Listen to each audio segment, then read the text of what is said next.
Aboriginal TV, Channel 4, putting Aboriginal news first.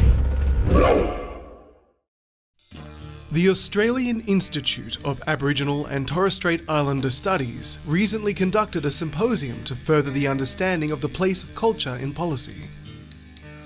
Keynote speaker Dr. Donna Odegaard AM of Aboriginal Broadcasting Australia took the opportunity to place the discussion in appropriate perspective.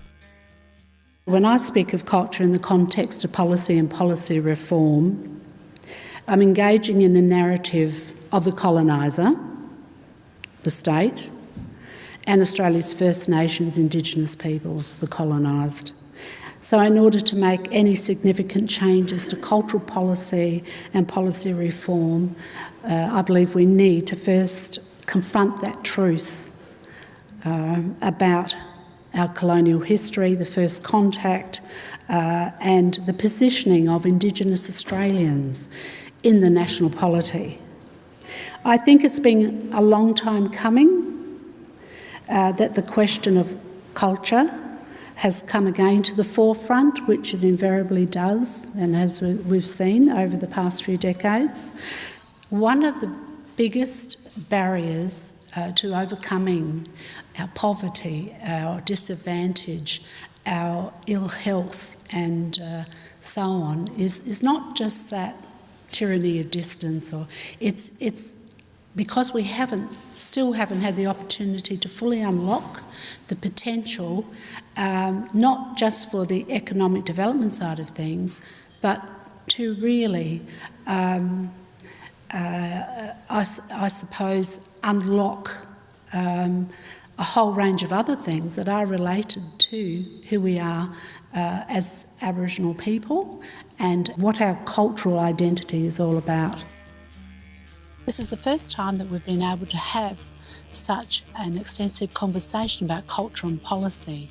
With all the changes that are happening across Australia, and particularly where Indigenous peoples are actually getting more involved in their own decision making, it's important that we have an understanding about what policy affects us and then how we can incorporate culture into those policy agendas without compromising any of the cultural values or expressions of culture in the process.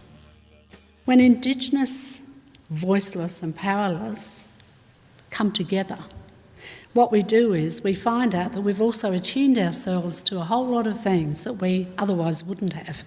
And that is, we attune ourselves to what can be rather than what can't be.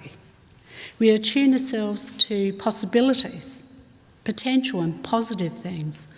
You know, in this case, I'm being positive about policy reform because I've never been in a conversation like this and gained so much broad information. And this is what we need to do. We need to step outside of our own spaces in order to be able to talk back to it and be more useful, in my case. We've worked through the struggles associated with that Indigenous side of me, the backstory, and we've also come against this enormous resistance to change, not just dealing with policymakers in the business world and our own agencies, but also from within ourselves. So what I find is it's not that difficult to make change if there's willingness on parties to do so. And I mean, it sounds so common sense, but if we do open our hearts and minds, and where I come from, and I know most of you have heard this many times, you know, you have to do things with a good heart.